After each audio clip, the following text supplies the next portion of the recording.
Technical में आपका स्वागत है। मैं सजीत कुमार चौहान जो पॉलिटेक्निक से रिलेटेड लगातार वीडियो बना रहा हूं।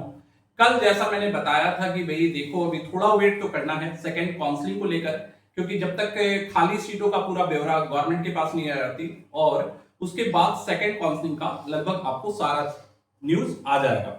तो चलो आज मैं आपको बताऊंगा 5 जो बेस्ट कॉलेजेस हैं उनके बारे में, और केवल इतना ही नहीं, जितने कॉलेजेस हैं उनकी बारीकता के बारे में बात करेंगे कि वहां प्लेसमेंट कैसा होता है, सैलरी कितने मिलते हैं, अगर वहां आसपास रहने का माहौल कैसा है, और क्या वहां गवर्नमेंट जॉब्स लिए जा सकते हैं वहां से तैयारी कर कर, और साथ में D2D के लिए अगर डिप्लोमा टू डिग्री का प्लान कर रहे हैं तो वो कैसे हो पाएगा। चलो कहां किन कॉलेजेस की क्या खासियत है, क्या चेंज हुए हैं, तत्काल अभी क्या क्या परिवर्तन है, ये सारी चीज आज के इस वीडियो में आप लोगों को मैं बताऊंगा। तो चलो भाई शुरू करते हैं। देखो सबसे पहले मैं बात करूंगा टॉप 5 गवर्नमेंट पॉलिटेक्निक की, उसके बाद मैं 2 ऐसे रास्ते बताऊंगा जहां से भी आप अगर डिप्लोमा कर लेते हो तो आपके लाइफ लगभग सेटल्ड हो जाती है। तो चलो भाई सबसे पहले मैं स्टार्ट करता हूं टॉप 5 में। नंबर 1 पर आदित्यपुर। देखो आदित्यपुर से मेरा संबंध बहुत लंबा रहा है और मैं प्लेलिस्ट में भी आदित्यपुर के जितने भी मैंने वीडियोस डाले हैं वो डाल दूंगा, लेकिन अब कुछ नए बातों पर बात करने का समय है कि भाई आदित्यपुर में नया क्या है, सब तत्काल कैसा स्थिति है, अभी लेने से हमें क्या क्या फायदा मिल सकता है। तो देखो भाई मैं बता दूं, आदित्यपुर में अगर 2026 के अभी 7 अगस्त की बात करें कि 7 अगस्त को जो प्लेसमेंट हुआ है उसकी मैं बात कर रहा हूं। टाटा पावर में अभी 7 अगस्त का रिपोर्ट है, 43 बच्चों का सिलेक्शन हुआ है, और मैं बता दूं कि इनका ट्रेनिंग के दौरान इनको 2.8 लाख का पैकेज मिल रहा है, और ट्रेनिंग जैसे ही कंप्लीट होगी इनका पैकेज हो जाएगा 7.5 लाख का। ठीक है, तो देखो भाई इसके बाद मैं बता दूं कि 5 बच्चों का विराज इंटरनेशनल में हुआ है, और यहां भी ट्रेनिंग के दौरान उन्हें 2.7 लाख का पैकेज मिल रहा है, और ट्रेनिंग के बाद उनकी सैलरी होगी 10 लाख। अब एक बड़ा सवाल आ जाता है जो मैं बताना चाह रहा था खासकर कि आदित्यपुर क्यों खास है, क्योंकि देखो यहां डिप्लोमा के बाद प्लेसमेंट बहुत सारे कॉलेजेस भी करते हैं, जैसे साहिबगंज, सिमडेगा, जगन्नाथपुर, जहां आपको 10,000 12,000 CML में भी एडमिशन होगा, लेकिन कंपनियों में अंतर आ जाता है, क्योंकि जो कंपनियां आज आपको 5 लाख 7 लाख पैकेज दे रही है, तो आप बोलोगे कि सर डिप्लोमा के बाद लगभग एक सैलरी क्या होना चाहिए। देखो भाई अगर आसपास के एरिया में प्लेसमेंट मिल रहा है तो आप मानकर चलो कि आपका अगर 18,000 पर मंथ के हिसाब से बता देते, 18 से 20,000 भी मिल रहा है आसपास के एरिया में तो सही है, नहीं तो फिर अगर कहीं दूर है तो लगभग 28,000 से मिनिमम 28,000 आपकी सैलरी होनी चाहिए अगर कोई मेट्रो सिटीज में आपको प्लेसमेंट मिलता है तो इन सब चीजों का बड़ा ध्यान रखना पड़ता है। और कंपनियों में बेस्ट कंपनियों के बारे में भी मैं बताऊंगा कि कौन बेस्ट कंपनियां हैं, जहां किन किन ब्रांच के बच्चों को किन किन कंपनियों में अगर मिलता है जॉब तो आपको एक अच्छा पे स्किल्स मिल सकता है। चलो तो मैंने जैसा बताया आदित्यपुर, और आदित्यपुर में अब मैं वहां के बारे में बता देता हूं कुछ। देखो यहां कुछ अच्छी बातें भी हुई हैं, कुछ बुरी भी। अब बोलोगे सर अच्छी बात क्या है, अच्छी बात यह है कि जैसे मेरे पुराने वीडियोस में आप देखोगे कि मैंने वहां के बिल्डिंग की स्थिति दिखाया था, काफी जर्जर, मतलब कि बिल्डिंग ऐसा था कि लगता था अब गिर जाएगा, ऐसी स्थितियां थी, लेकिन अब वहां एक बड़ा परिवर्तन है। कॉलेज की बिल्डिंग बहुत ही शानदार बन चुकी है, हॉस्टल सारी व्यवस्थाएं अब गवर्नमेंट की बन चुकी है, लेकिन फर्स्ट ईयर में आपको हॉस्टल आदित्यपुर में नहीं मिल पाएगा। तो भाई ये बात मैं बता दूं कि अभी हॉस्टल्स मिलने में समय लगेगा। हाँ कॉलेज काफी सुंदर लाजवाब बन चुका है, लेकिन अब बोलोगे सर बुरी बात भी बता दीजिए। देखो बुरा नहीं है, ये तो होता रहता है ट्रांसफर। वहां से हमारे जो प्लेसमेंट सेल के MI सर थे उनका तबादला पिछली बार भी मैंने बताया था, पिछले साल से ही धनबाद में हो चुका है, और वो प्लेसमेंट के कहा जाए शेर माने जाते हैं, क्योंकि उनका रहना आदित्यपुर के लिए एक बहुत ही सुनहरा अवसर था। लेकिन अब धनबाद आ गए हैं तो धनबाद का प्लेसमेंट कहीं ना कहीं अब चार चांद लगा रहा है, उसके बारे में भी मैं बताऊंगा। तो ये एक अच्छी खबर भी है, लेकिन आप बोलोगे कि सर तो आदित्यपुर क्या करना है, लेना है या नहीं लेना, नहीं लेना है, क्योंकि वहां पर मैंने अभी बताया कि अभी 7 अगस्त की मैंने बात की कि अभी देखो कितना अच्छा पैकेज पे जा रहे हैं बच्चे, और खासकर यहां मैं कहूंगा कि इलेक्ट्रिकल का थोड़ा सा धीमा हुआ है प्लेसमेंट, लेकिन मैकेनिकल और मेटालॉजी ब्रांच आपको निराश नहीं करेगा। आदित्यपुर से बोलो आदित्यपुर की खासियत, आदित्यपुर का खासियत यह है वहां एक अच्छा माहौल है, और D2D के लिए जो बच्चे प्लान कर रहे हैं D2D के लिए आपको एक अच्छा वहां माहौल मिलेगा। वहां पर कुछ अच्छे इंस्टीट्यूट्स भी है, जैसे आप चलो अभी शेख सर का है द इंजीनियर्स एकेडमी, वहां से भी बहुत सारे बच्चे डिप्लोमा टू डिग्री का एग्जाम क्रैक करते हैं। तो चलो मैंने आप बता दिया आदितपुर के बारे में, अब मैं बात करूंगा धनबाद। अब धनबाद के बारे में अगर मैं बताऊं तो धनबाद जैसा मैंने कहा है कि जब से एमआई सर आए हैं प्लेसमेंट्स पहले से और कई गुना बढ़ गया। धनबाद का प्लेसमेंट पहले भी होता था, अब तो और चार चांद आ गया है। तो धनबाद मुझे लगता है कि प्लेसमेंट के पॉइंट ऑफ व्यू से अगर कोई बच्चा ये सोचता है कि मुझे पॉलिटेक्निक के बाद प्लेसमेंट मिल जाए तो उनके लिए ये विकल्प बड़ा सुंदर होगा धनबाद का लेना। और मैं बता दूं कि धनबाद में अभी अगर रिसेंट बात किया जाए, ये जो 25 के बच्चे थे 26 के पहले वाले, उसमें मैकेनिकल में 43, इलेक्ट्रिकल में 18 और मेटलर्जी में 38 बच्चों का प्लेसमेंट हुआ। और देखो इलेक्ट्रिकल थोड़ा सा स्लो मुझे दिख रहा है, लेकिन लगभग एक अच्छा खासा प्लेसमेंट मिला है। अब इसी तरह से अगर बात करो धनबाद का माहौल की कि सर धनबाद कैसा एरिया है, तो देखो भाई आईएसएम के बगल में, तो नो डाउट बहुत ही अच्छा माहौल है। और बगल में सबसे बड़ी बात है कि आपका भागा माइनिंग है, सीमेंस है, क्योंकि जब वीआईटी सिंदरी उंदरी का जब माहौल अगर में आसपास मिल जाए आपको तो वहां फैकल्टी भी पढ़ने के लिए अच्छे मिल जाते हैं।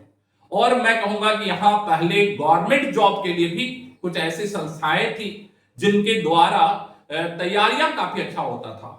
जैसे रंजन सर थे मैकेनिकल के, उनका इतना बेहतर गवर्नमेंट सेक्टर में रिजल्ट रहा है कि जो बच्चे पुराने हो गए अगर इस वीडियो को देख रहे होंगे तो बोलेंगे नहीं सर आपने तो रंजन सर का याद दिला दिया, क्योंकि वे लोग ऐसे थे जो धनबाद को कहीं ना कहीं चार चांद लगाए।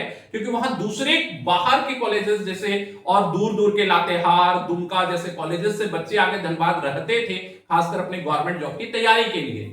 लेकिन अब रंजन सर का जॉब हो गया तो डीसीएमई जो उनका सेंटर चलता था वो यहाँ अब नहीं है, और रंजन सर जॉब होकर बाहर चले गए, जिसको हम लोग भी मिस करते हैं क्योंकि मैकेनिकल का एक अच्छा प्लेसमेंट वो देते थे। अब मैं बात करूंगा रांची। हाँ भाई रांची, जिनको गवर्नमेंट में खासकर इलेक्ट्रिकल अगर आपको आदितपुर और धनबाद में निराश कर रहा है तो रांची आपके लिए ये सुनहरा मौका होगा उन बच्चों के लिए जो प्लेसमेंट नहीं गवर्नमेंट जॉब लेना चाहते हैं। कैसे मैं इसके बारे में बताऊंगा, लेकिन मैं फिलहाल बता दूं कि रांची का भी प्लेसमेंट अच्छा है, बहुत सारी कंपनियां वहां प्लेसमेंट्स के लिए आती है। देखो यहाँ मुझे उसका ज्यादा डिटेल तो मिला साइट पर, लेकिन कंपनियां कुछ अलग अलग टाइप की थी। मुझे लगा कि रांची में थोड़ा सा चेंज मुझे नजर आया कि जो कंपनियां रेपुटेड कंपनियों में से कुछ ही रेपुटेड कंपनियों का मैंने देखा प्लेसमेंट्स, लेकिन बाकी प्लेसमेंट्स फिर भी अच्छा रहा है। और रांची की सबसे बड़ी विशेषता वहां का माहौल, क्योंकि अगर इलेक्ट्रिकल के बच्चे हैं तो मैं कहूंगा कि वहां 2-3 कोचिंग ऐसे हैं जहां पर आप परफेक्ट ट्यूटोरियल देवेंद्र सर का या प्रवास, यहाँ इलेक्ट्रिकल के बच्चे गवर्नमेंट नौकरी के लिए काफी अच्छा स्कोप माना जाता है। तो रांची अगर किसी को गवर्नमेंट जॉब निकालना है, सिविल के है या इलेक्ट्रिकल के हैं, तो उनके लिए रांची एक अच्छा विकल्प होगा, क्योंकि वहां माहौल जो है तैयारी का, एक गवर्नमेंट जॉब की तैयारी के लिए जो माहौल चाहिए वो आपको परफेक्ट मिलेगा, ये आपको फायदा मिल सकता है।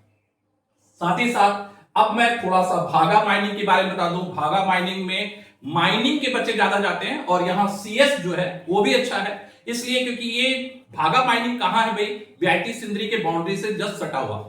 और सीमेंस जो सेंटर है वो सीमेंस का तो वीआईटी सिंदरी में चलता ही है। अब सीमेंस क्या है, एक इंडस्ट्रियल ट्रेनिंग सेंटर है जो कहीं ना कहीं कॉलेज के बच्चों को इंडस्ट्रीज में कैसे जॉब लेना है उसकी पूरी ट्रेनिंग कराती है। तो ये फायदा कंप्यूटर साइंस के बच्चों के लिए भी मिल जाएगा, खासकर भागा माइनिंग में। और माइनिंग के बच्चों को जिनको गवर्नमेंट नौकरी चाहिए उनके लिए भागा से अच्छा और कोई कॉलेज नहीं हो सकता। देखो यहाँ प्लेसमेंट्स के लिए कंपनियां तो नहीं आती, लेकिन यहाँ ये बात है कि भागा के बच्चे हर जगह जहां आप जॉब के लिए जाओगे ना, आपका जो सीनियर आपका इंटरव्यू ले रहा होगा ना, वो भी भागा माइनिंग का कोई ना कोई वहां होगा। इसलिए क्योंकि भागा माइनिंग बहुत ही पुरानी संस्थान रही है हमारे झारखंड की, और इसका एक अपना इतिहास रहा है। और यहां जब भी जो बच्चे गए हैं बहुत सारे सेक्टर्स में, आज भी हमारे जो बच्चे 2016-17 के थे वो कहीं ना कहीं आज यूपी में माइनिंग सब इंस्पेक्टर बन गए हैं। अच्छी खासी सैलरी से लेकर रुतबा भी अच्छा है, क्योंकि उन्हें बत्ती वाली गाड़ी मिल गई है, रहने के लिए रूम्स अवेलेबल है, बहुत कुछ उन्हें फैसिलिटी मिला है। तो ये सब चीजें फायदा है आपको कि गवर्नमेंट अगर नौकरी लेनी है माइनिंग में तो आप भागा चॉइस करें। और अगर प्राइवेट भी आशा रखते हैं कि नहीं सर माइनिंग के बाद मेरे को प्राइवेट कॉलेजेस भी मिल जाए, तो ऐसे कंडीशन में आप निरसा का विकल्प ले सकते हो। मतलब माइनिंग में आप ये चाहते हो कि सर हम गवर्नमेंट की भी तैयारी करें और प्राइवेट कॉलेजेस में भी प्राइवेट कंपनियां भी प्लेसमेंट दे दें, तो फिर निरसा ले सकते हो। हाँ, निरसा में भी आपको कॉलेज काफी अच्छा नया बन चुका, पहले तो धनबाद से सटा था लेकिन अब तो अलग ही हो गया है। और इसकी हॉस्टल की सारी व्यवस्थाएं हैं, तो आपको निरसा एक अच्छा विकल्प मिलेगा। तो ये टॉप 5 कॉलेजेस हो गए जो आपके लिए बेस्ट है। इसके साथ अब मैं बात करना चाहूंगा कि भैया कौन कौन से ब्रांचेस के लिए कौन कौन सी कंपनियां आती है, ये जरूर जान लें आप। मैकेनिकल में देखो सबसे अच्छा प्लेसमेंट अगर माना जाता है डिप्लोमा में, तो मैकेनिकल ब्रांच कोर पेपर में सबसे ज्यादा प्लेसमेंट होता है। इसमें कौन कौन सी अच्छी कंपनियां हैं, तो टाटा मोटर्स हो गई, हिंडाल्को हो गया, एलएनटी हो गई, जिंदल स्टील हो गया, सुजुकी हो गया, सीएट हो गई, ये सब मैकेनिकल के बच्चों को प्लेसमेंट देती है। और इसमें इसका 70 to 80% बच्चों का मैकेनिकल में प्लेसमेंट हो जाता है। अगर इलेक्ट्रिकल की बात करें तो इलेक्ट्रिकल में देखो टाटा पावर हो गया, हिंडाल्को, अडानी सोलर, इन सब में अभी प्लेसमेंट्स होता है, कंपनियां ये सब आती हैं। और अगर ईसीई का कहा जाए तो देखो इलेक्ट्रिकल मैकेनिकल अपेक्षा इसका प्लेसमेंट कुछ कम है, 50 to 60% है। और इसका कहां होता है, एचसीएल में हो गया या टेक महिंद्रा में हो गया। लेकिन ईसीई का मैं कहूंगा कि प्लेसमेंट मैकेनिकल इलेक्ट्रिकल के अपेक्षा कम होता है। हाँ, इनसे टॉप में अगर कहोगे तो मेटालॉजी एक ऐसा ब्रांच है जिसका मात्र 2 आदित्यपुर और धनबाद, लेकिन इसका प्लेसमेंट काफी सुंदर होता है। इसके बाद अगर सीएस की बात करें तो देखो सीएस सुनने में, क्योंकि बहुत सारे बच्चे सीएस ही लेना चाहते हैं और खासकर गर्ल्स तो ज्यादा चाहती हैं, लेकिन मैं बता दूं कि देखो बीटेक में सीएस एक अच्छा ब्रांच माना जाता है, लेकिन हमारे डिप्लोमा में सीएस का क्रेज थोड़ा कम है। क्योंकि आप अगर सोचोगे कि डिप्लोमा करके सीएस से हम प्लेसमेंट ले लें तो ऐसा जल्दी नहीं होगा। तो पर भी 50 to 58%, ये भी डिपेंड करता है कि आप अच्छे कॉलेजेस से कर रहे हैं तो होगा। टीसीएस, विप्रो, इंफोटेक और टेक महिंद्रा जैसी कंपनियां। और सिविल तो गवर्नमेंट जॉब अगर लेना चाहते हैं तभी लीजिएगा, क्योंकि सिविल का प्लेसमेंट एलएनटी जैसी कंपनी में ही होती है और सिविल का प्लेसमेंट हमारे डिप्लोमा में 35 to 45% के अराउंड होता है। तो ये कुछ बेस्ट कंपनियां हो गई जिनका प्लेसमेंट अच्छा होता है। अब मैं बात करूंगा कि अगर ये कॉलेजेस कितने रैंक तक मिल जाएगा, तो जैसा मैंने बताया है आपको कि फर्स्ट काउंसलिंग में ये लगभग 1500 सीएमएल तक जाता है, लेकिन सेकंड काउंसलिंग में इनके टॉप ब्रांचेस जो मैंने कहा है, खासकर मैकेनिकल, इलेक्ट्रिकल, मेटालर्जी, ये 2000 तक जाएगा, 2000 2500 तक जाएगा। अगर एसटी एससी ओबीसी है तो थोड़ा आगे तक जाएगा। अब अगला विकल्प की बात करें कि सर आपने कहा था टॉप 5 कॉलेज के बाद आप कुछ बताएंगे रास्ता। देखो रास्ता ये है कि अगर 2500, 3000, 4000 रैंक में आप हैं, खासकर 3000, 4000, 5000 के आसपास, तब तो देखो निरसा के बाद अगर आगे जाए तो आपके लिए दुमका और बोकारो और लातेहार जैसे कॉलेज गवर्नमेंट के रह जाते हैं। लेकिन मैं कहूंगा कि अगर इकोनॉमिक स्थिति अच्छी है और आप चाहते हो कि नहीं सर प्लेसमेंट मुझे अच्छा लेना है, तो मैं आपको एक और विकल्प दे सकता हूं और वो है Ranchi tool room, government polytechnic Ranchi tool room. अब यहां पर एक बड़ा सवाल, गवर्नमेंट पॉलिटेक्निक होते हुए भी यहां आपको चार्ज देना पड़ता है। लगभग इसमें 30,000 के 28-30,000 का खर्च आ जाता है। तो आप बोलोगे सर गवर्नमेंट है तो फिर यहाँ खर्च क्यों है? देखो बच्चे, ये गवर्नमेंट होते हुए भी एमएसएमई है, और एमएसएमई में क्या है कि ये इंडस्ट्रीज को प्रोडक्शन भी करवाती है। मतलब कि यहाँ आप जब जाएंगे तो देखेंगे कि यहाँ सारे सीएनसी मशीन पर काम होता रहता है और साथ में प्रोडक्शन भी होता है। तो चूंकि इनका अपना इंडस्ट्रियल एक्सपेंस है और इनका जो सिस्टम है एमएसएमई के अंतर्गत है, इसलिए यहां पर चार्ज आपको लगता है। लेकिन पॉजिटिव पॉइंट्स क्या है? पॉजिटिव पॉइंट्स में मैं एग्जांपल दे देता हूं। 10 बच्चे अभी हाल फिलहाल ही रिसेंट जो मैं प्लेसमेंट जैसे आदित्यपुर का बताया, मारुति सुजुकी में 5.6 लाख के पैकेज में ज्वाइन किए हैं, ये इसकी खासियत है। और यहां 3 साल के बाद 1 साल का अप्रेंटिसशिप मिलता है, जिसमें आपको सैलरी इतना जरूर मिल जाता है कि 3 साल जो आप खर्च किए वो मैनेज हो जाता है चौथा साल। दूसरी बात मैं कहूंगा कि यहां जो कंपनियां आती हैं, जैसे मैंने अभी बताया मारुति सुजुकी में अभी 5.6 लाख के पैकेज में ज्वाइन किए बच्चे, उसी तरह से टिमकेन इंडिया, टाटा मोटर्स जैसी कंपनियां यहां आती है। इस कॉलेज में खासियत मेरे तरफ से क्या, मैं इसको क्यों प्रीफर कर रहा हूं? देखो बच्चे, अगर आपका पढ़ाई थोड़ा एवरेज है, आपको लगता है कि सर गवर्नमेंट जॉब हमसे नहीं होगा, मुझे प्राइवेट कंपनियों में ही प्लेसमेंट चाहिए, तो कहीं ना कहीं आपको कुछ ऐसे एडवांस नॉलेज की आवश्यकता होगी जो अभी खासकर इंडस्ट्रीज की रिक्वायरमेंट है। तो यहां ये सबसे बड़ा फायदा आपको ये है कि यहां सीएनसी मशीन में आपको काम करना सिखाया जाता है। साथ में अगर सॉफ्टवेयर की बात करें तो यहां कैड और स्कैम जैसे सॉफ्टवेयर्स आपको काफी अपग्रेड कर दिए जाते हैं उसमें, ताकि आप जब इंडस्ट्रीज में काम करें तो इसका फायदा आपको मिल जाता है।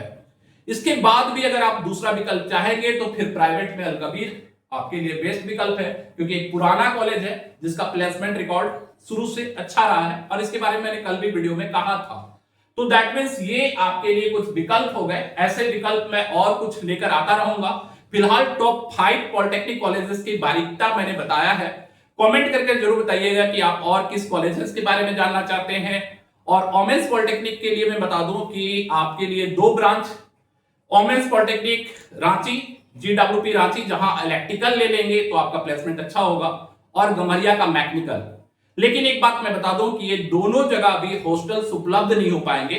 पहले तो गम्हरिया में फर्स्ट ईयर से हॉस्टल मिल जाता था, गम्हरिया दैट मींस टाटा, लेकिन इस बार चूंकि भी हॉस्टल्स वहां का पूरा बन रहा है, कंस्ट्रक्शन वर्क में है, तो अभी जो बच्चे वहां जाएंगे, बच्चियां जाएंगी, उन्हें हॉस्टल्स गम्हरिया में अभी फिलहाल नहीं मिल पाएगा।